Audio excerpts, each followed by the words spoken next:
नमः सिद्धेभ्यः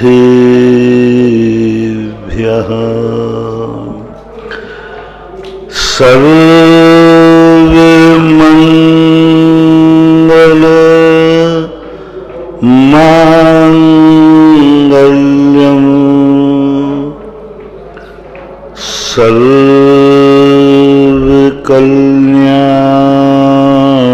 सर्वकल्याणकारकं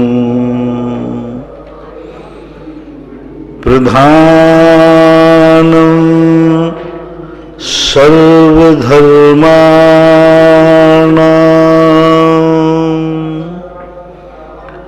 जैनं जयतु शासनं जैनं जयतु शासनं जैनं जयतु शासनम्। पंच परमेष्टि भगवान की जय। आचार्य श्री गुरुवर कुंद कुंद महाराज की जय। आचार्य श्री गुरुवर विद्या सागर महाराज की जय। परम पूज्य निर्यापक मुनि पंगो 108 सुधा सागर जी महाराज की जय। परम पूज्य महासागर जी महाराज की जय। समस्त मुनि संघ की जय। परम पूज्य मुनिश्री से हम सबके भक्तों की तरफ से बारंबार अनुरोध, बारंबार आग्रह, अपनी अमृतमय वाणी से हमें अभिसिंचित करें। नमो सद्गुरु, नमो सद्गुरु। अपने स्वयं चतुष्टय को समझ लेता है तो उसे पर के आलम्बन की जरूरत नहीं पड़ती, क्योंकि जो पर चतुष्टय के पास शक्तियां हैं वही शक्तियां स्व चतुष्टय के पास। अज्ञानी व्यक्ति स्व चतुष्टय को छुपाता है और पर चतुष्टय का उपभोग करना चाहता है। अपनी शक्ति को छुपाता है, दूसरे की शक्ति से काम लेना चाहता है। अपनी शक्ति को छुपाकर मेहनत नहीं करना चाहता, दूसरे की मेहनत का खाना चाहता है। जैसे अपन कल 2-3 दिन से समझ रहे, डाकू, जुआड़ी, भिखारी, इनके संबंध में कई लोगों की जीवन की धारणाएं। डाकू क्या करता है? स्वयं नहीं कमाना चाहता, दूसरा कमाया हुआ लेना चाहता है। जुआड़ी मेहनत नहीं करना चाहता, दूसरे की कमाई को हड़पना चाहता है। ये मात्र अनैतिक और व्यसन रूप में अपन को पकड़ में आते हैं। जब सूक्ष्म दृष्टि से देखें तो दुनिया में बहुत सारे डाकू हैं, जुआड़ी हैं, जो अपनी स्वयं की योग्यता को छुपा रहे हैं, अपनी शक्ति को छुपा रहे हैं, दूसरे की वस्तु के उपयोग पर आलंबन जिंदगी व्यतीत करना चाहते हैं। कंजूस होता है, उसको जब तुम खिलाओगे तो खा लेगा, लेकिन जब स्वयं का खर्च होगा तो बहुत कंजूस बन जाता है। बहुत सारे लोग होते हैं, पराया माल खाना हो तो फिर कसर नहीं छोड़ते, और अपने माल पर शायद रोटी पर भी घी नहीं छोड़ रहे, बहुत कंजूस होते। कुछ पशुओं में ये प्रवृत्ति देखी जाती है। बहुत सारे पशु ऐसे होते हैं जिनको घास डाल दो तो स्वयं की घास नहीं खाते, दूसरे के बैल को अपनी ताकत का बल दिखाकर अपने सींगों के माध्यम से उसकी घास खाने का प्रयास करते हैं। तब खाना तो ठीक है जब स्वयं के लिए नहीं डाली गई, स्वयं के लिए उसको कुछ भी नहीं दिया, तब तो फिर भी बात एक बसर से समझ में आती है। लेकिन स्वयं के पास घास पड़ी है, लेकिन दूसरे की घास खाने का बहुत एक पता नहीं क्या आनंद आता है। जब तुम्हें अपनी शक्तियों का, अपने स्वयं के पुरुषार्थ का, अपने स्वयं के आनंद लेने का भाव गौण हो जाए और पर वस्तु पर नियत जाए, समझ लेना तुम ही डाकू हो और तुम ही जुआड़ी हो। वो डाकू तो धन का डाकू है। अपने मन को टटोलो, तुम कितने बार डाकू बनते हो। जब जब तुम्हारे पास वस्तु होते हुए भी तुम उस वस्तु का तो मूल्यांकन करो नहीं और दूसरे की वस्तु पर नियत डालो, समझ लेना अब ये डाकूपने से भी बहुत बड़ा डाकू। वो तो तुम्हारे एक जीवन में पकड़ा जाएगा तो सजा मिलेगी जीवन भर, 10-20 साल की सजा है। यदि डाकू मर्डर नहीं करे तो 10 साल से ज्यादा सजा नहीं होती डाकू को। 10 साल में छूट जाएगा, 5 दिन के 5 रात के। लेकिन ये डाकू जो हमेशा 24 घंटे पर वस्तु को ग्रहण करना चाहता है, पर वस्तु का आनंद लेना चाहता है और स्वयं के पास है, स्वयं के पास नहीं है तो बात नहीं है भरा पड़ा है, लेकिन वो स्वयं को ग्रहण नहीं करके दूसरे की वस्तु को खाना चाहता है। इसलिए तो अज्ञानियों मिथ्या दृष्टि क्यों कहा गया। मिथ्या दृष्टि स्वचतुष्टय की तरफ उपयोग ही नहीं लाता, स्वचतुष्टय का विचार ही नहीं करता। वो तो पर चतुष्टय की तरफ अपनी दृष्टि ला करके उसी को ग्रहण करना चाहता है। उसके मन में परिणाम ही नहीं उठता, इसलिए वो मिथ्या दृष्टि है, अज्ञानी है। क्योंकि निमित्त बुद्धि जब भी जाएगी हमारे अंदर स्वचतुष्टय को हमें छुपाना पड़ेगा। पहली बात तो ये निर्णय कर लें कि अपने पास जो शक्तियां हैं संसार में उससे ज्यादा किसी के पास नहीं है। लेकिन कभी कभी अपनी भूल से, अपनी अज्ञानता से ऐसी भूलें अनादिकाल से कर चुकता है कि उसको स्वयं की संपत्ति दूसरे के यहां कर्जे में चली जाती है। तो जिनकी संपत्ति कर्जे में चली गई है, जिनका सब कुछ लूट लिया गया है, लूट गए हैं, उनकी व्यवस्था मैं बाद में बनाऊंगा। पहले उनकी बना दो जो ज्ञान घन स्वरूप आत्मा से भरे हैं, अभी जिनकी संपत्ति नहीं लूटी है और जिनकी अभी पूर्णता नहीं लूटी है। कुछ संपत्ति, डाकू कभी पूरी संपत्ति लूट ही नहीं सकता, क्योंकि डाकू चल संपत्ति लूट सकता है, अचल संपत्ति नहीं लूट सकता। जहां एक जगह रखी वो लूट गया, 10 जगह और अलग अलग रखी है। पहले के लोग जब यात्रा करते थे तो पूरे नोटों को 10 जगह रखते थे, आधे एक जेब में, आधे एक जेब में। वो भला आदमी जेब कितने काटे। तो ऐसे ही ज्ञानी व्यक्ति के पास कुछ संपत्तियां अचल ऐसी हैं जिनको निमित्त भी नहीं लूट सकता, कोई नहीं लूट सकता। चल संपत्ति लूटती है। तो जिनकी अभी जो संपत्ति बची हुई है अपने पास, उस तरफ तो ध्यान देवें, उस तरफ विचार करें। पर का आलम्बन ले लेकर के हमारी सारी जिंदगी बहुत ज्यादा कमजोर हो गई। हम स्वयं अपनी तरफ उपादान पर सोचें कि हमारी खुद की योग्यता क्या है। अब इसके लिए अपन 2 रूप में विवक्षित करके चल रहे हैं। एक निश्चय रूप स्वचतुष्टय जो ध्यानात्मक होता है, जो चिंतनात्मक होता है, जो सामायिक में प्राप्त होता है, निर्विकल्पता में प्राप्त होता है। और जिस समय व्यक्ति सामायिक में बैठता है निश्चय नय से, उस समय वो कुछ नहीं करता, बस निमित्त बुद्धि हटा लेता है और जो जो हमें निमित्त से मिलने की संभावना थी वो सब अपने आप उपादान में से प्रकट कर लेता है। दूसरे को देखता है लेकिन दूसरे की दुकान से वो कुछ लेता नहीं, अपनी ही दुकान में इस प्रकार के माल को प्रोजेक्ट करता है कि वो आगे जाकर के बहुत बड़ा अमीर आदमी बन जाता है। वो निश्चय दशा तो आपको प्राप्त होना नहीं गृहस्थ के लिए।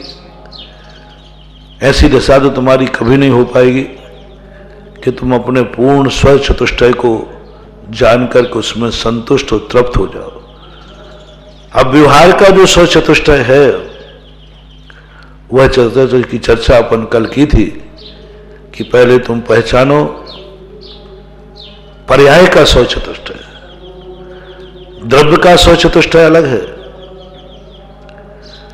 अब द्रव्य के सौ चतुष्टय के बाद आपको देखना है पर चतुष्टय में तुम्हारा कौन सा है, पर्यायगत सौ चतुष्टय।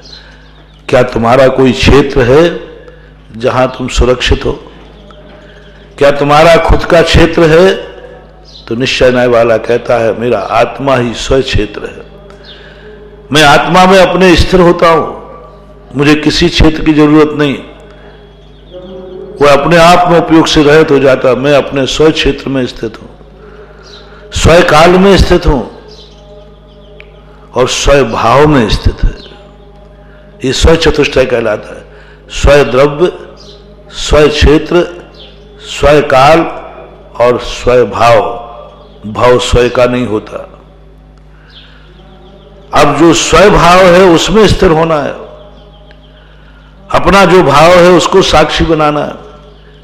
और स्व चतुष्टय वाला कहता है जो कुछ भी भाव मेरी आत्मा में उठ रहे हैं वह सब मैं हूं, वही मेरा आनंद है, वही दुख है।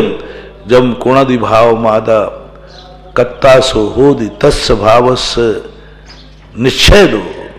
कितनी बड़ी बात कही। निश्चय से मैं अपने परिणामों का करता हूं, मैं अपने परिणामों का भोगता हूं, मैं ही अपने परिणाम में लीन हो जाता। अपने परिणाम को गेय ज्ञा एक संबंध बना लेता है। अपना खुद की ज्ञान की पर्याय, स्वयं की ज्ञान की पर्याय को भी विषय बना लेता। क्योंकि हर वस्तु में मात गेयत्व शक्ति है। वे दूसरे के ज्ञान का गेय बन सकते हैं, लेकिन ज्ञान और दर्शन में ये दो गुण हैं दुनिया के अनंत अनंत गुणों में, जिनमें ज्ञायक शक्ति भी है और गेय शक्ति भी है। दुनिया के हर पदार्थ प्रकाश में देखने में आते हैं, वो दूसरे के प्रकाश के अधीन होते। जितने भी पुद्गल दुनिया में हैं सब पर प्रकाशी है। एक भी द्रव्य स्वप्रकाशी नहीं है जितने पुद्गल के द्रव्य हैं। मात्र एक दीपक ऐसा है जो स्वपर प्रकाशी है। दुनिया की कोई वस्तु गुम जाए तो अपन दीपक जलाते, लाइट जलाते हैं, लेकिन दीपक को खोजने के लिए दूसरे दीपक जलाने की जरूरत नहीं है, क्योंकि वो स्वपर प्रकाशी है। दीपक को स्वपर प्रकाशी का। ऐसा ही आत्मा के जो ज्ञान और दर्शन गुण हैं ये स्वपर प्रकाशी है। मां दो ही गुण, अनंत गुण आत्मा में है, ये सब पर प्रकाशी। पुद्गल पर प्रकाशी, धर्म अधर्म पर प्रकाशी, काल आदि आकाश सब पर प्रकाशी। पर के द्वारा जानने में आते हैं, लेकिन ज्ञान और दर्शन एक ऐसा गुण है जो स्वपर प्रकाशी है। ज्ञान दूसरे के भी जानने में आता है और ज्ञान स्वयं जानने में आता है। तो जिस समय आत्मा स्वपर प्रकाशी का रूप अनुभव में लाती है, अभी तक अपन को ज्ञान आ रहा है पर प्रकाशी का। मिथ्या दृष्टि अज्ञानी को पर प्रकाशी का अनुभव होता है। जैसे अपन को ध्यान अनुभव में आ रहा है मेरी आंख तुम्हें देख रही है, हमें अनुभव में आ रहा, मैं पर को देख रहा हूं मेरी आंख, लेकिन मुझे अनुभव में यह नहीं आ रहा कि मेरी आंख मेरा खुद का चेहरा देख रही है, मेरी आंख मेरे खुद को देख रही है। कभी अनुभव में नहीं आया, कभी नहीं आता अनुभव में, क्योंकि ये पर प्रकाशी है। इंद्रियों के आज से जितने ज्ञान होंगे वे सब पर प्रकाशी हो, स्व प्रकाशी नहीं होता। लेकिन ज्ञानी एक उस इंद्रिय को गौण करके एक श्रद्धा ज्ञान के माध्यम से सम्यक ज्ञान को जगाता है। सम्यक ज्ञान जो जगता है वो मति ज्ञान है, शुद्ध ज्ञान है। लेकिन मति और शुद्ध ज्ञान की एक असाधारण विशेषता है कि वो एक ऐसी श्रद्धा गुण बनाता है। मति शुद्ध ज्ञान तो मिथ्या दृष्टि को भी होता है, अज्ञानी को होता है, लेकिन सम्यक दृष्टि का मति शुद्ध ज्ञान एक श्रद्धा से एक ऐसी नई पर्याय लाता है, एक नई वस्तु लाता है जो आंखें बंद करने के बाद दिखती है, कान बंद करने के बाद दिखती है, बिल्कुल साइलेंट हो जाता है। यही मन उस दृश्य को देखने लग जाता है जो आंखों का विषय नहीं है, लेकिन श्रद्धा गुण के माध्यम से, आस्था के माध्यम से पता नहीं ये गेय की शक्ति कहां से लाता है। मैंने बहुत सोचा कि मति और शुद्ध ज्ञान अनादि अनंत काल से हैं, तो ये सम्यक दर्शन ज्ञान चारित्र की क्या जरूरत पड़ी है? ये सब ज्ञान से हटकर कहां है? मति शुद्ध ज्ञान अनादि काल से है तो है, उस पर मिथ्यात्व का आवरण चढ़ा है, हटा दो। ये श्रद्धा गुण कहां से आ गया? ज्ञान के ऊपर धूल चढ़ी थी, ज्ञान हटा दिया, श्रद्धा गुण कहां से आ गया? बहुत सोचने के बाद, शास्त्रों के अध्ययन के बाद ये पता चला कि श्रद्धा गुण जो एक ऐसी कला, ऐसी शक्ति लाता है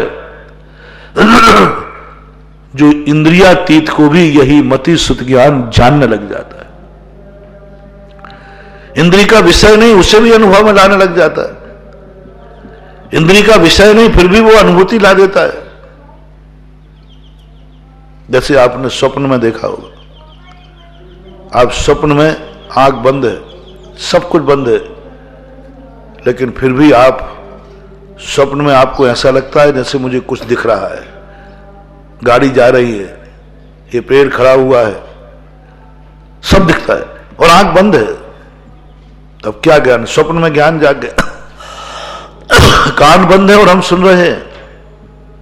शिखर जी की वंदना कर रहा है और यहां सो रहा है। बोले मैंने आज रात में शिखर जी की वंदना की। बोले नहीं, आप तो यहीं थे। अब देख लो उसको अनुभूति कैसे हो गई। वो शिखर जी गया नहीं, शिखर जी में है नहीं, फिर भी उसने शिखर जी का आनंद ले लिया स्वप्न में। ऐसा ही सम्यक दृष्टि क्या करता है? सम्यक दृष्टि को वह आत्मा का स्वरूप प्राप्त नहीं, आत्मा उसको प्राप्त हुई नहीं, आत्मा को वो जानता नहीं, लेकिन एक श्रद्धा गुण के माध्यम से ऐसा चमत्कार होता है कि उसके एक दिन ऐसी अनुभूति आ जाती है चारित्र के रूप में, जब वो श्रद्धा को परिणत करता है। श्रद्धा में श्रद्धा को सिद्ध करना है। श्रद्धा एक मंत्र है, श्रद्धा एक रॉ मटेरियल है। श्रद्धा में हमारे जो आया है वह हमें इंद्रियों का विषय नहीं आया। जो प्रत्यक्ष है उस पर श्रद्धा नहीं की जाती, श्रद्धा हमेशा परोक्ष पे की जाती। जो सामने है उस पर श्रद्धा नहीं, जो नहीं है उस पर श्रद्धा की जाती है। तो श्रद्धा ने ऐसी वस्तु को श्रद्धान किया है जो इंद्रिय का विषय नहीं है। ऐसा विषय कर लिया उसने, ऐसा विषय बना लिया सम्यक दृष्टि ने। मिथ्या दृष्टि नहीं बनाता। मिथ्या दृष्टि कहता है जो प्रत्यक्ष है, जो इंद्रियों का विषय बन रहा है, वही सत्य है, वही स्वरूप है, वही मेरी जिंदगी है।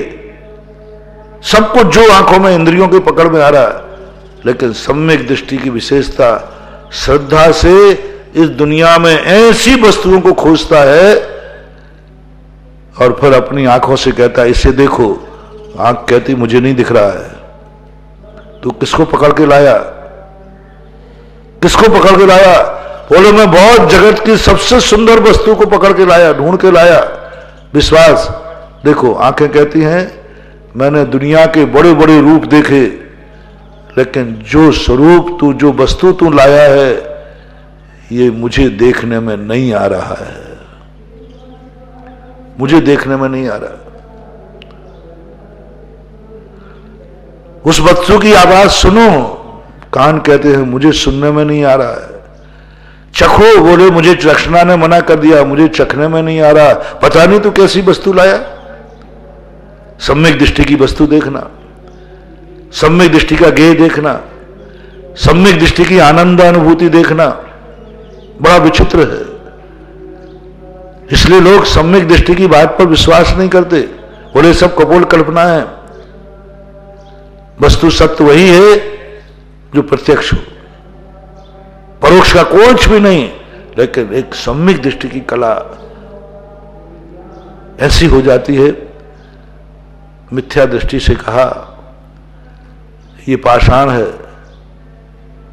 ये मूर्ति है, तो कहता है पागल मत बनाओ, ये पत्थरा है, पट्टी है। कैसी दृष्टि? अब एक सम्यक दृष्टि शिल्पी को उसमें मूर्ति दिख रही है, और अज्ञानी मिथ्या दृष्टि कहता है क्यों बुद्धू बना रहे हो, सामने एक पाषाण की शिला पड़ी हुई है, पाषाण कहो ना, नहीं दिखेगा। मिथ्या दृष्टि लाख उपाय करे, इन आंखों से वो मूर्ति दिखेगी नहीं, क्योंकि अभी उसमें छुपी हुई है। इस मूर्ति को देखने के लिए शिल्पी की आंख चाहिए। एक गुरु ने 2 शिष्यों को एक घास दिया, बोले जाओ इस दूध में से मक्खन निकालो, और घास का गट्ठा था, घास का पूरा, बोले जाओ इसमें से दूध निकालो। उन्होंने कहा साहब ये तो घास है, जूस निकलता है सर, दूध नहीं निकलता। घास को यदि मिक्सी में पेलोगे तो क्या निकलेगा? जूस के दूध, जूस निकलेगा, और क्या निकलेगा? और आप तो दूध कह रहे हैं, जूस हरा हरा जूस निकलेगा, आप तो दूध तो सफेद होता है। और आपने ये और कहा मक्खन भी लाओ, घी कहां से लाओ, ये तो घास है। सब विद्यार्थी थक गए।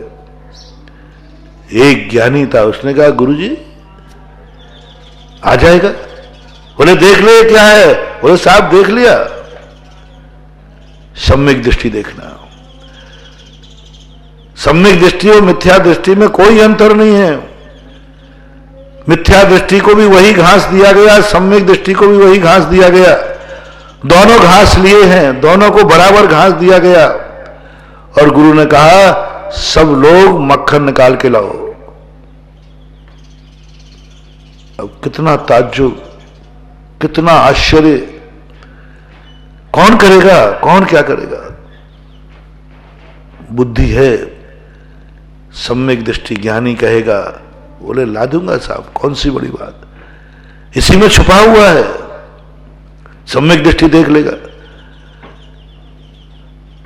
पाषाणेषु यथा हेम दुग्ध मध्य यथा घृतम, तिल मध्य यथा तैलम, देह मध्य यथा शिवम। जैसे दूध में घी छुपा है, पाषाण में सोना छुपा है, तिल में तेल छुपा है, ऐसे ही शरीर में आत्म रूप भगवान छुपा हुआ है। वो इन आंखों से देखने में नहीं आएगा। दूध को आप कितना ही छान लो, घी नहीं निकलेगा। पाषाण के टुकड़े टुकड़े करो, सोना नहीं निकलेगा। तिल के टुकड़े टुकड़े कर दो, नहीं निकलेगा। उसकी विधि है निकालने की, हर व्यक्ति नहीं निकाल सकता। डॉक्टरों से पूछो, वो कहते महाराज जी मैंने सब कुछ इस शरीर में से सब कुछ करके देख लिया, कहीं आत्मा फात्मा कहीं नहीं, भगवान आत्मा। मैंने शरीर के टुकड़े टुकड़े करके देखे जिंदा के। और आजकल सब मशीन में आ रहा है, सोनोग्राफी में सब कुछ आता है। बोले सब देखने में आ रहा है बाबा जी, आपका भगवान देखने में नहीं आ रहा है, आपकी आत्मा देखने में नहीं आ रही। मन के दूध में घी देखने में आ रहा है, तिल में तेल देखने में आ रहा है, नहीं आएगा। कितने प्रयास करो नहीं आएगा। घास के गट्ठे में देखोगे तो आपको किसी को दूध नहीं दिखने वाला, सबको घास दिखेगा, घास का रस दिखेगा। लेकिन जो सम्यक दृष्टि जीव होगा, ज्ञान जिसके साथ होगा, वो स्वीकार कर लेगा। बुद्धि चाहिए, बुद्धि चाहिए। उन्होंने कहा साहब आ जाएगा, कैसी बात करते हो? और वो गया। बोले सर टाइम मिलेगा कि नहीं? 24 घंटे लगेंगे। बोले 24 घंटे नहीं, 36 घंटे सही, पर ध्यान रखना दूसरी चीज मत लाना। कई शिष्यों ने सोचा, सबको दिया गया, एक ने तो वहीं फेंक दिया। बोले मुझे बुद्धि मत बताओ, मैं पढ़ा लिखा आदमी हूं, मैं वैज्ञानिक हूं, पढ़ा लिखा। इसमें से दूध नहीं निकलता है, घास है, घास का जूस निकालूंगा। वहीं रख दिया गुरु के बाद। हाँ, दूसरा व्यक्ति कहता है कि ले लो, अपन लाएंगे घी, बाजार में जाके बेच देंगे, घास बेच देंगे, दूध लाएंगे, घी निकाल लेंगे। तो गुरु ने कहा ध्यान रखना, दूसरा बदल के नहीं लाना है, इसी में से निकालना है। तीसरे ने कहा साहब आ जाएगा, वो गया एक ग्वाले के यहां और उसने वो घास गाय को खिला दिया। गाय ने घास खाया और उसी घास से दूध निकला और गुरुजी को लाकर घी निकाल के दे दिया। अब ये कला आंखों से देखने में नहीं आएगी, ये बुद्धि से चाहिए। सारी जिंदगी में दुनिया में सबके पास सब वही है, सभी दुनिया में रहते हैं, लेकिन एक लोहा बन के रहता है, जंग लग जाता है, और एक सोना बन के रहता है, उसको जंग नहीं लगता। मात्र एक बुद्धि चाहिए, एक विवेक चाहिए, सम्यक दृष्टि के पास एक ऐसी कला आ जाती है। और मिथ्या दृष्टि, एक बार एक राजा ने कहा मुझे मंत्री की जरूरत है, मंत्री की जरूरत है। किसको मंत्री बनाए? तो बेगम साहब थी उनकी, बीरबल के किस्सों में आता है। बेगम कहती है कि मेरे भाई को बना दिया जाए मंत्री को, आपका साला है। उन्होंने कहा भाई देखो बहुत बड़ा राज्य है, इसको मंत्री नहीं बना सकते हैं, बुद्धि चाहिए। अब नारी तो नारी है। अब फिर वही बारी बात कि स्त्री की अकल तो चुटैया में होती है, कितना सोचे बेचारी। उन्होंने कहा देखो भाई ये बहुत बड़ा सवाल है, हिम्मत का काम है, मंत्री का बहुत बड़ा बुद्धिमान होता है, राजा से भी ज्यादा बुद्धिमान मंत्री होता है। आपका भाई इतना होशियार नहीं है, आप इससे बाहर हो गई। जब उसकी बहन बेगम बन सकती है तो भाई मंत्री क्यों नहीं बन सकता? मैं रानी हूं। अब सवाल अब बड़ा तेज आ गया। जब मैं बेगम बन सकती हूं, महारानी बन सकती हूं, सिंहासन पर बैठ सकती हूं, तुम्हारी अर्धांगिनी बन सकती हूं, तो मेरा भाई मंत्री नहीं बन सकता? मंत्री लगता कहां, वो तो नीचे बैठता है। मंत्री बढ़ा के राजा बढ़ा, मंत्री बढ़ा के रानी बढ़ी। तो जब मैं रानी बन सकती हूं, राजा ने बहुत समझाया, देखो बेगम बनना अलग चीज है और मंत्री बनना अलग चीज है। बेगम के लिए अकल मकल नहीं चाहिए पड़ती है, शकल चाहिए पड़ती है। बेगम बनने के लिए अकल नहीं चाहिए, बेगम बनने के लिए शकल चाहिए। जितने लोग राजा महाराजा प्रथमान युग में किसी स्त्री से प्रभावित हुए तो शकल देख के तो होते थे, कोई पहले अकल देख के थोड़ी होते थे। उसने उसको देख लिया, प्रभावित हो गया। मैंने शास्त्रों में जितने उदाहरण पढ़े सब में देखा, उसमें पढ़ाया, वो वहां गया, उसको देखा, वो उससे मोहित हो गया। तो अरे मैंने कहा अकल तो देख लो, शकल देख रहे हो क्या? बेगम बनने के लिए शकल देखी जाती है, अकल नहीं देखी जाती है। लेकिन स्त्री कहती है जब मैं तुम्हारी बेगम बन सकती हूं, राज की महारानी बन सकती हूं, तो अब राजा ने कहा स्त्रियों के मुंह कौन लगे? स्त्रियों के मुख ज्यादा नहीं लगना चाहिए। स्त्री जहां प्रति जवाब देने लग जाए, समझदार हो, वहां मौन ले लेना। एक बार बोलना स्त्री से। वो स्त्री वालों, स्त्रियों से भी बोलना सीख लो। चलो मैं सिखा देता हूं। स्त्री को कभी भी एक बार बोलना। यदि स्त्री लौट करके प्रति जवाब कर देवे, यदि आप अपनी इज्जत चाहते हो तो चुप रह जाना, क्योंकि अब स्त्री ने तुमसे फाइट करने की ठान ली है। अब स्त्री ने तुमसे संवाद करने की ठान ली है। तुम उसके पिता हो। बेटी ने फाइटिंग करना शुरू कर दी। मान लो पिता है, अच्छा पिता, खोटे पिता की बात नहीं कर रहा हूं, अच्छा पिता है, अच्छे पिताओं को उपदेश दे रहा हूं, जिसने बेटी को कुछ समझाया और बेटी ने प्रति जवाब किया, समझ लेना चाहिए बेटी हाथ से जा चुकी है। बेटी हाथ से जा चुकी है, अब तुम्हारे हाथ में नहीं, क्योंकि उसने प्रति जवाब दे दिया। अब तुम बिल्कुल सावधान हो जाओ। ऐसे बेटे को समझ लेना जो अधीनस्थ होते हैं।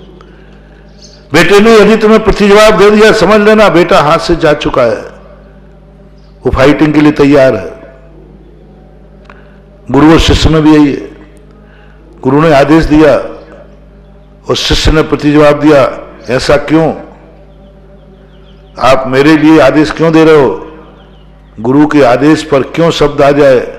समझ लेना चाहिए शिष्य हाथ से जा चुका है। वो फाइटिंग लिए तैयार है। गुरु भी कहेंगे तो हम गुरु को भी जवाब देने की हिम्मत रखते हैं। गुरु को जवाब देने की हिम्मत रखते हैं, समझ लेना वो शिष्य ओवर हो चुका है। महानुभाव, सभी लोगों को एक नीति सिखाई देता हूं, अपनी जिंदगी में कभी ये भाव मत लाना मैं गुरु को भी जवाब देने की हिम्मत रखता हूं। गुरु यदि मेरे पर प्रश्न उठाएंगे, मैं 1000 उत्तर दे दूंगा। जिंदगी में हर व्यक्ति का जवाब देना, लेकिन गुरु को जवाब देने की हिम्मत कभी मत लाना, कभी मत लाना। एक ही मन में धारणा कि मैं दुनिया के हर व्यक्ति को जवाब दे दूंगा, लेकिन मेरे गुरु ने प्रश्न कर दिया तो मेरी औकात नहीं है कि मैं जवाब दे सकूं। लो तुम्हारी होनहार भली बता रहा हूं। कभी तुम्हें यह भाव आ जाए तुम ये गलत कार्य क्यों कर रहे हो, कल के दिन भगवान को क्या जवाब दोगे? अपने भारत में कई लोग ऐसा मानते हैं कि हमें मरकर के एक दिन भगवान के दरबार में जाना पड़ेगा और भगवान को जवाब देना पड़ेगा, ये तूने क्यों किया, कैसे किया, क्यों किया तूने ऐसा पाप, क्यों किया? तो कई लोग हाँ मैं भगवान को भी जवाब देने की हिम्मत रखता हूं, भगवान भी पूछेंगे उनका भी जवाब दे दूंगा। समझ लेना तुम्हारी जिंदगी खत्म हो चुकी है। भगवान अब तुमसे बिल्कुल विमुख हो जाएगा। माध्यस्थ भावम विपरीत वित्त हो, भगवान उनके प्रति माध्यस्थ हो जाते। भगवान उनके प्रति कभी कुछ भी नहीं सोचेंगे, तुम मरो जियो कुछ भी करो, क्योंकि उसने जान लिया मैं भगवान को भी जवाब देने की हिम्मत रखता हूं, भगवान का भी उत्तर मैं दे सकता हूं। कभी ऐसा स्वप्न में भी परिणाम मत लाना, बल्कि ये विचार करना मेरी आत्मा डर रही है। किससे डर रहे हो? अदालत से? बोले नहीं। कोर्ट से? बोले नहीं। पड़ोसी से? नहीं। इज्जत के? नहीं। फिर तुम्हें किसका डर लग रहा है? बस भगवान का डर लग रहा है। यदि भगवान ने पूछ लिया तूने ऐसा क्यों किया, तो मेरे पास कोई जवाब नहीं है। एक अंकुर पैदा कर लो अपने अंदर, तुम्हें किससे डर लगता है, किसका जवाब तुम नहीं दे पाओगे, किसके सामने तुम्हारे पास जवाब नहीं होगा। एक व्यक्ति चाहिए तुम्हारी जिंदगी का, बस, और कुछ नहीं चाहिए। भक्ति कुछ नहीं है, संबल कुछ नहीं है, पर जिंदगी में हमें वो बॉस है हमारा, वो है भगवान हमारा, जिसके सामने हमारे मन में एक निर्णय हो चुका, उसके सामने मैं जवाब नहीं दे पाऊंगा। और जवाब नहीं दे पाऊंगा तो मुझे आंखें नीचे झुकाने लगूंगा। बस मैं भगवान के सामने आंख नहीं झुका सकता, क्योंकि भगवान के सामने तो आंख खुलती है, आंख झुकती नहीं है। भगवान मेरे सामने होगा और मैं आंख झुकाए खड़ा हूंगा। जिसके सामने तुम्हारा ये भाव आ जाए, नहीं, उसके सामने वो तो देखने लायक वस्तु है। भगवान यदि सामने आवे तो उनको अपलक देखने में के लिए वस्तु है या आंख झुकाने की वस्तु है? अपलक देखने की। आंख पापियों को देख के झुकाई जाती है। ओहो, आंख पापियों को देख के झुकाई जाती है, आंख रागी देशियों को देख के झुकाई जाती है। जिनको देखने से राग जाग जाए, जिनको देखने से द्वेष जाग जाए, जिनको देखने से हमारे परिणाम बिगड़ जाते हैं, वहां आंख झुकाई जाती है। और जिनको देखने से हमारे पाप छूट जाते हैं, वहां तो क्या, पूज्यवर मानतुंग आचार्य महाराज ने कहा, भगवान को, गुरु को, वीतराग मुद्रा को, अपने गार्जियन को देखने के बाद, दिखने के बाद आंख झुकाई नहीं जाती। दृष्टा भवंत मनिमेष विलोक नियम नान्यत्र तोष मुपयाति जनस।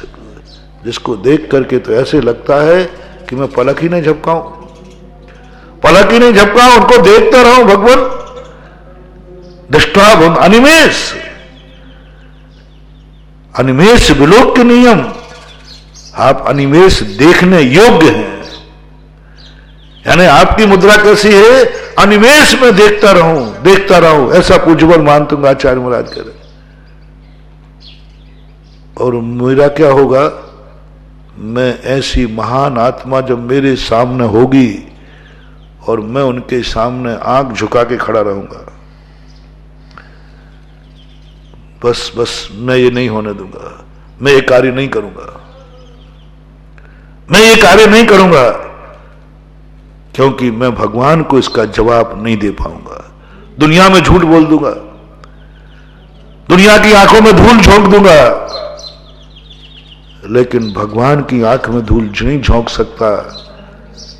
भगवान से मेरा कुछ भी जवाब मेरे पास नहीं होगा। और ये अनमोल क्षण मुझे आंख झुका करके उनके सामने रहना पड़ेगा। बस ये परिणाम आते ही सम्यक दृष्टि उस कार्य को करना बंद कर देता है। बोले नहीं, बस इतनी सी कला है और कुछ नहीं। सम्यक दृष्टि के पाप करने के भाव होते हैं, पाप करने की शक्ति है, मन भी बिगड़ता है, ऐसी बात नहीं है। अविरत सम्यक दृष्टि का कुछ भी त्याग नहीं होता, लेकिन वो बहुत सारे पाप नहीं करता। त्याग कुछ है नहीं, ना चोरी का त्याग, ना झूठ का त्याग, ना कुशील का त्याग, ना परिग्रह, कुछ भी त्याग नहीं है। लेकिन पता नहीं उसमें हिंसा का भी त्याग नहीं, फिर भी हिंसा छोड़ देता है। अनैतिक हिंसा नहीं करता, झूठ में कंट्रोल करता है, बहुत कुछ कुलाचार अपना लेता है। क्यों? वो कहता मैं कल भगवान को क्या जवाब दूंगा, मुझे शर्मिंदा होना पड़ेगा। तो महानुभाव अंदर निर्णय करें, तुम कितने भी बहादुर हो, कितने भी शक्तिशाली हो, बस एक व्यक्ति के सामने कहना, बस उसके सामने मैं कुछ नहीं बोल पाऊंगा। समझ लेना आपको भगवान से बहुत प्यार है और भगवान कभी आप पर बहुत दया करे। ऐसे गुरु यदि तुमने बनाया है तो गुरु का एक थर्मामीटर दे रहा हूं, अनेक थर्मामीटर दे रहा हूं, अनेक बार देता हूं, अनेक प्रकार के। आज उनमें से एक थर्मामीटर दे रहा हूं। यदि तुमने गुरु बनाया है और गुरु तुम्हें मिल गया है, तो क्या तुम्हारे मन में भाव है मैं हर व्यक्ति को जवाब दे दूंगा, लेकिन गुरु को जवाब देने की हिम्मत मेरे में? यदि गुरु ने प्रश्न कर दिया तो मेरी औकात नहीं है कि मैं मुंह खोल दूं, मैं गुरु को जवाब नहीं दे सकता। समझ लेना आपने गुरु को समझ लिया, समझ लेना गुरु का बरद हस्त आपके ऊपर हो गया, क्योंकि तुमने एक ही बात किया, गुरु को जवाब नहीं दे पाऊंगा मैं। गुरु से फाइटिंग नहीं। और यदि कभी तुम्हें ऐसा भाव आ जाए, हां मैं गुरु को भी जवाब दे सकता हूं, क्या बात हुई, समझ लेना गुरु शिष्य का संबंध खत्म। और यदि सच्चा गुरु होगा तो जैसे तुमने कुछ, उन्होंने कुछ कहा और तुमने बट परंतु क्यों लगाया, क्यों गुरुजी, इस पर आपको विचार करना चाहिए। आप मेरे से ऐसा क्यों कह रहे? गुरु तुरंत कहेगा, मौन ले लेगा, बस बिल्कुल मौन ले लेगा, तुरंत मौन ले लेगा, तुरंत। उसके बाद तुम लाख उपाय करना नहीं बोलेगा। वो कहेगा शिष्य ने फाइटिंग की ठान ली है। इज्जत वाला गुरु होगा तो, बेशरम और बेइज्जती वाला होगा तो वाद विवाद करेगा शिष्य, लेकिन इज्जत वाला होगा वो कहेगा सच्चा गुरु जो है, जो शिष्यों के मुंह नहीं लगता, शिष्यों को मुंह नहीं लगाता। गुरु की पहचान बता रहा हूं, बहुत सारी पहचानें तो हैं, लेकिन आज जो विषय, गुरु कभी शिष्य के मुंह नहीं लगता, आदेश देता है, पूछता नहीं है, मीटिंग नहीं करता। गुरु मीटिंग नहीं करता, शिष्य पूछता नहीं है, शिष्य के मुंह नहीं लगता, मौन हो जाता, शिष्य को मुंह नहीं लगाता। ज्यादा शिष्य मुंह लगने लग जाए तुरंत वो मौन हो जाएंगे या उठ के चले जाएंगे। जो गुरु शिष्य के मुंह नहीं लगता, शिष्य को मुंह नहीं लगाता, वह गुरु इज्जत वाला गुरु कहलाता है। ये गुण हमारे पूज्य गुरुदेव आचार्य विद्यासागर में 100% लगता है। वे कभी अपने शिष्यों को मुंह नहीं लगाते। मजाक है किसी शिष्य से वो लगाते ही नहीं, और वो भी शिष्य के मुंह नहीं लगते, ज्यादा बातें नहीं करते, क्योंकि एक अच्छे गुरु का लक्षण है और अच्छे शिष्य का लक्षण है, मैं गुरु से फाइटिंग नहीं करूंगा, मैं गुरु को जवाब नहीं दूंगा। गुरु ने कह दिया, गलत कह दिया तो मेरी हिम्मत नहीं है कि उसका गुरु के सामने मैं सही सिद्ध कर दूं। उन्होंने, गुरु ने गलत मान लिया तो बोले मैं नहीं बोल पाऊंगा, मेरी हिम्मत नहीं है कि गुरु के सामने मैं अपनी सफाई पेश करूं। और साक्षात गुरु ने गलत मान लिया, तो गलत आदेश दे दिया, बिल्कुल गलत, 100% गलत दे दिया, बिल्कुल गलत, 100% गलत है, 1% नहीं, 100% गलत दे दिया। तो भी तुम्हारा मन से निर्णय करो, क्या तुम्हारा मन कह रहा है गलत निर्णय, गलत आदेश होगा, तो भी मैं गुरु के सामने बोल नहीं पाऊंगा, मैं सफाई नहीं दे पाऊंगा। आप बोलो ना कि मैंने ऐसा नहीं किया, ऐसा नहीं है, नहीं, मैं तो नहीं बोलूंगा। तो गलत सजा ले लोगे, बोले मैं मर जाऊंगा, गलत में मर जाऊंगा, लेकिन मैं बोलूंगा नहीं। बहुत सारी जिंदगी में ऐसी घटनाएं घटती हैं जहां सत्य जानता हुआ भी तुम बोल नहीं सको, सत्य जानते हुए भी बोल नहीं सको, सत्य मालूम होते हुए बोल नहीं सको। वो कौन है तुम्हारी जिंदगी में? उसका नाम है गुरु, उसका नाम है गुरु। क्या तुमने कभी ऐसी हिम्मत है तुम्हारी कि मैं कुछ भी हो जाए गुरु के सामने मैं बोलूंगा नहीं, मेरा मुंह नहीं खुलेगा, मैं जवाब दे ही नहीं सकता हूं, और मैं बहुत लड़ाकू हूं, बहुत लड़ाकू हूं, ध्यान रखना, अच्छे को निपटा दूंगा। बस एक स्थान पर डर लगता है मुझे, गुरु के पास। आपके ऐसे ही गृहस्थ अवस्था में आप जिसको अच्छा मानते हैं, बस वो अच्छा क्यों है तुम्हारे लिए? वो अच्छा क्यों है? क्या तुम्हारी हिम्मत है उससे फाइटिंग करने की?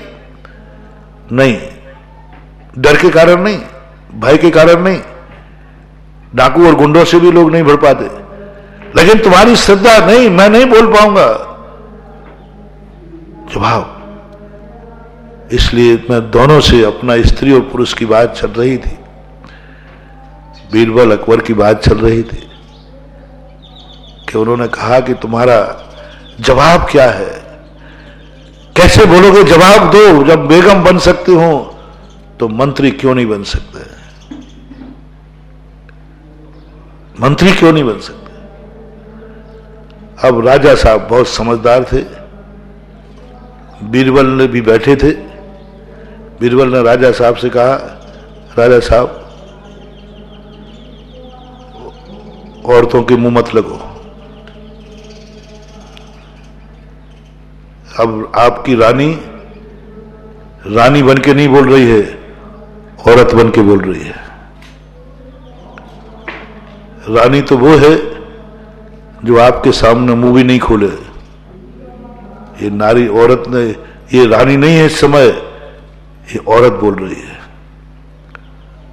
और आप राजा है साहब, राजा को औरत के मुंह नहीं लगना, रानी के मुंह लगाया नहीं जाता, रानी मुंह लगती नहीं है, औरत से मुंह लगा नहीं जाता। औरत, अब तुम्हारी रानी में औरत का गुण जाग गया है, अब उसको तुम समझा नहीं सकोगे। कितना बड़ा तर्क, मैं बेगम बन सकती हूं तो मंत्री क्यों नहीं बन सकता? मेरा भाई, हम दोनों एक ही मां के बेटे हैं, एक ही मां का दूध पिया है, क्यों नहीं? आप जवाब मत देना, आपकी बेइज्जती होगी, ये समझेगी नहीं। तो बीरबल ने कान में कहा, आप तो कह दो ठीक साहब, इंटरव्यू लिए लेते हैं सबको, तुम्हारा साले को भी इंटरव्यू आएगा और 5 लोगों को मजिस्ट्रेट बनाए देते हैं, वो चर्चा करे। तो बेगम को तो अहंकार था, जब मैं रानी पद के लिए पास हो सकती हूं तो मेरा भाई मंत्री पद में पास नहीं होगा? हाँ, ले लो इंटरव्यू, बना दो कौन कौन को परीक्षक बनाना है देने वाले। जब मैं रानी पद के लिए पास हुई, और बोलो वो रानी पद के लिए बिल्कुल प्यारी रानी थी, राजा साहब बोलो तुम्हारी दृष्टि में इतनी औरतें थी दुनिया में, तुमने मुझे पसंद क्यों किया? कितने लोगों के तुम्हारे पास विवाह के प्रस्ताव आए, आपने क्यों नकार दिया?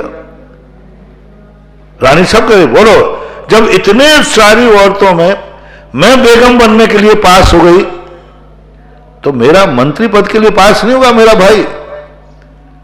फिर बोलो राजा साहब आप चुप रहना, कुछ बोलना मत, क्योंकि नारी जब बोलती है तो एक श्वास में पता नहीं कितना बोलती है, 30,000 वर्ड बोलती बता रहा है एक दिन में 30,000। और ऐसे बोलने में जब झगड़ालू प्रवृत्ति बता रहा है तो वो तो पता नहीं उनकी जीव इतनी चलती है, गजब।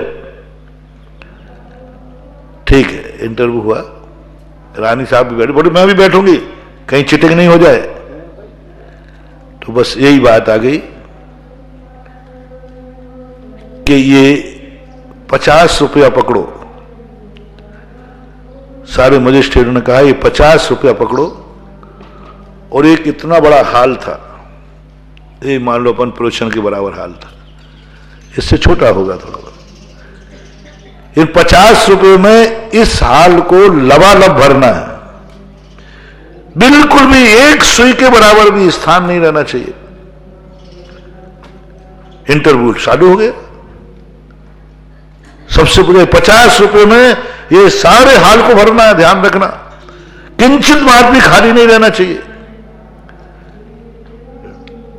तो बेगम कहती है अरे इंटरव्यू लेने वालों, ये महंगाई का जमाना है, 50 रुपये में थोड़ा हाल भरता है क्या?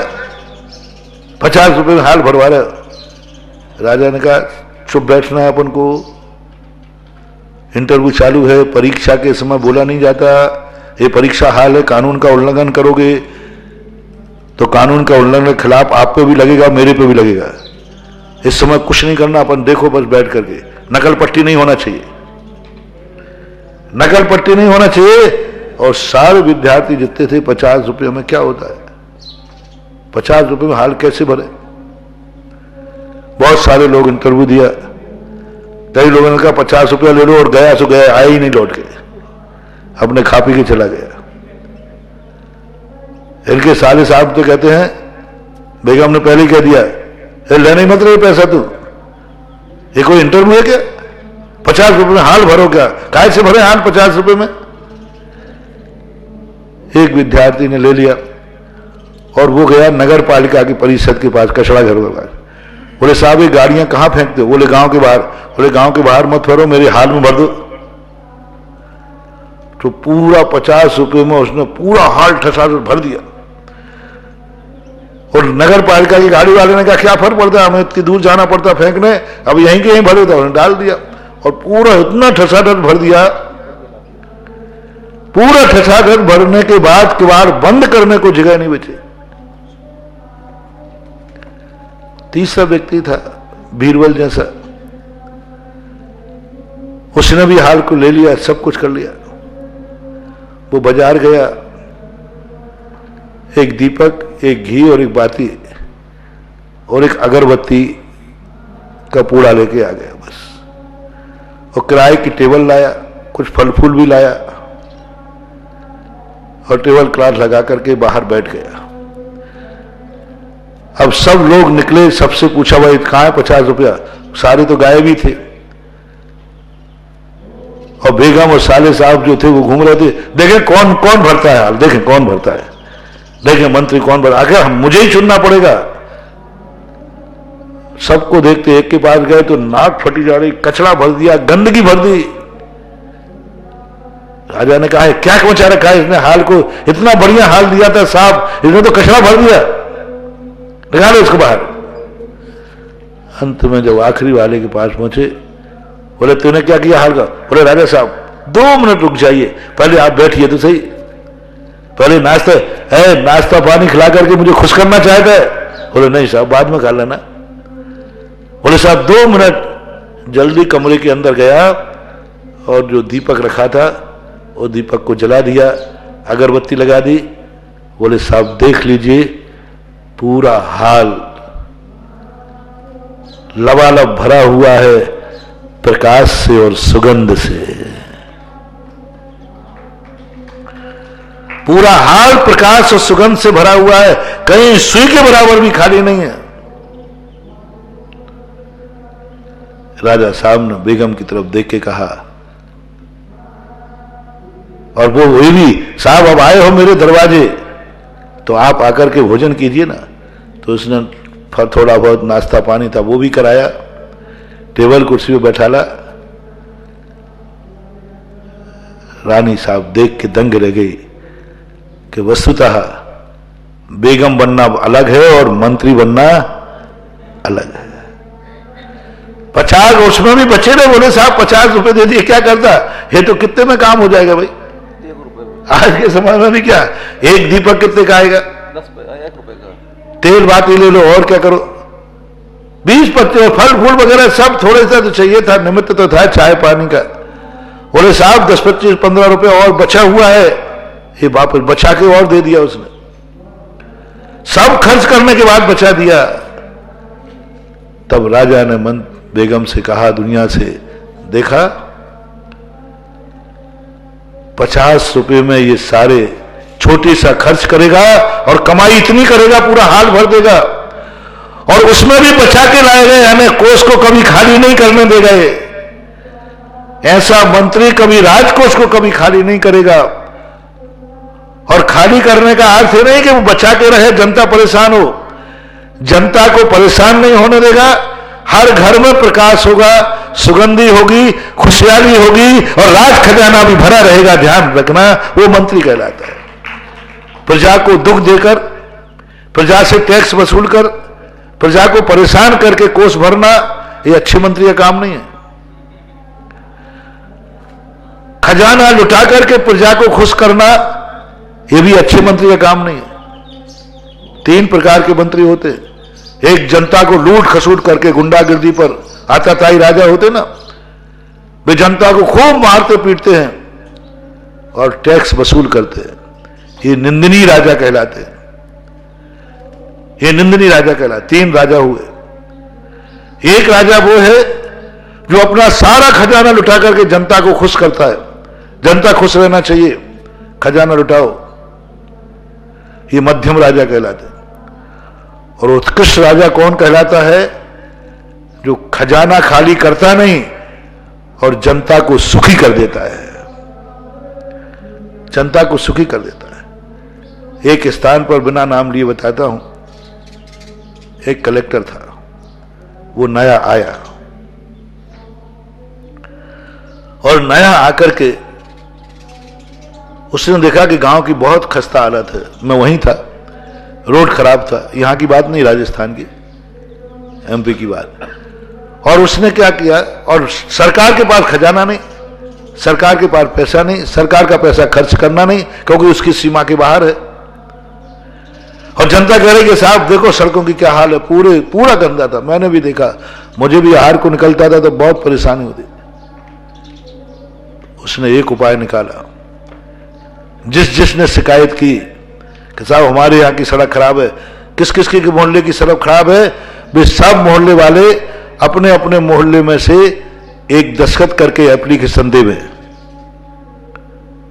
सबने दस्तखत कर दिए, जितने घर थे सबने। और सबसे पूछा उन्होंने, आपके घर की हालत कैसी है? बोले खराब है। तो कम से कम ज्यादा नहीं तो आप अपने दरवाजे की सड़क तो ठीक कर लो। दरवाजे की सड़क में कितना रुपया लगेगा? आपका मकान 50 फुट का है, 50 बाई 20 की सड़क है, तो 50 बाई 20 में कितना रुपया लगेगा? उसने बैलेंस निकाल के बता दिया, 5,000, 2,000, 1,000, 1,200 रुपया था उस समय। बोले कम से कम आप अपने घर के सामने की सड़क 1,000 रुपये में ठीक हो जाएगी। उसने 1,000, उन्होंने कहा साहब 1,000 तो मैं दे दूंगा। पूरे गांव ने, हर व्यक्ति ने अपने सड़क के सामने का पैसा दिया और पूरे गांव को उसने सड़क डलवा दी। सरकार का 1 रुपया खर्च नहीं किया और जनता को खुश कर दिया। जनता कहती मेरे तो 1000 में सड़क डल गई। 1000 रुपया, मात्र 1000 रुपया घर पीछे उसने लिया। बोले आपको दूसरे के घर के सामने गिरना, आपको तो अपने घर की सड़क के सामने किस डालना है। बस इतनी सी सड़क का खर्चा ये है। पूरा महीने भर नहीं हुआ, 1 महीने के अंदर पूरा गांव की, हर मोहल्ले की सड़क बिल्कुल बराबर डल करके और बढ़िया हो गई। उसको फिर पुरस्कार मिला बाद में, वो 15 अगस्त पर होता ना कि सरकार का 1 रुपया नहीं कराया और सारी जनता को खुश कर दिया। और सारी जनता कहने लगी ओ क्या साहब ऑफिसर आया है, सारे नगर को चमन कर दिया। अब पैसा किसका था? बस कला चाहिए। दुनिया में जीने की एक कला है।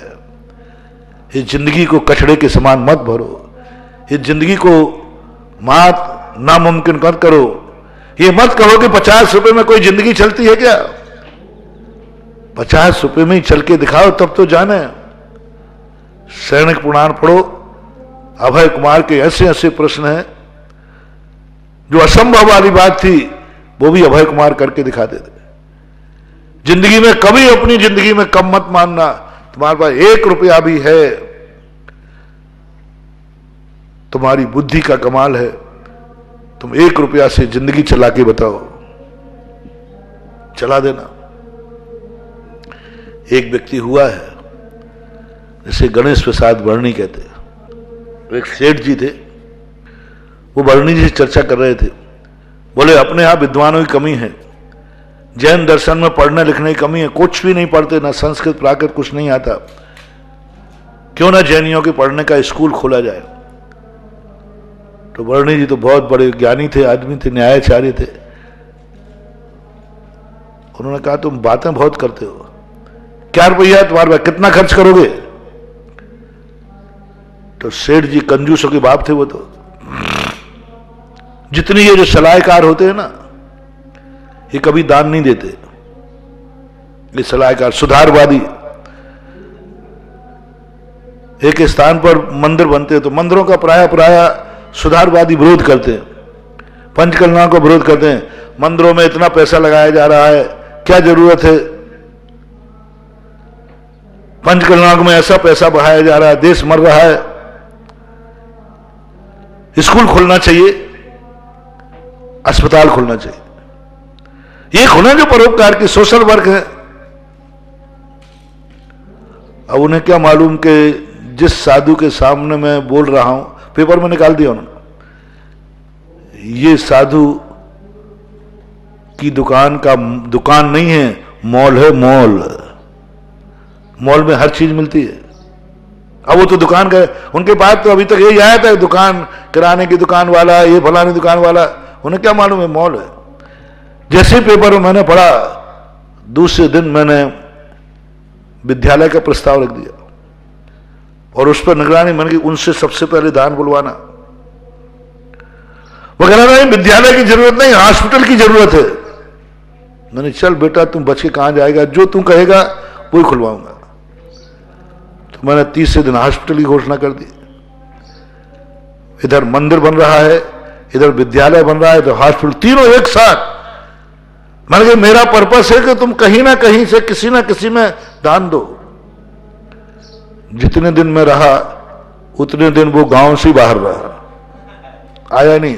और उस दिन के आज तक वो मेरे संबंध में कभी बोलते ही नहीं। वो कहता बाबा जी बोले तो फंस जाएंगे।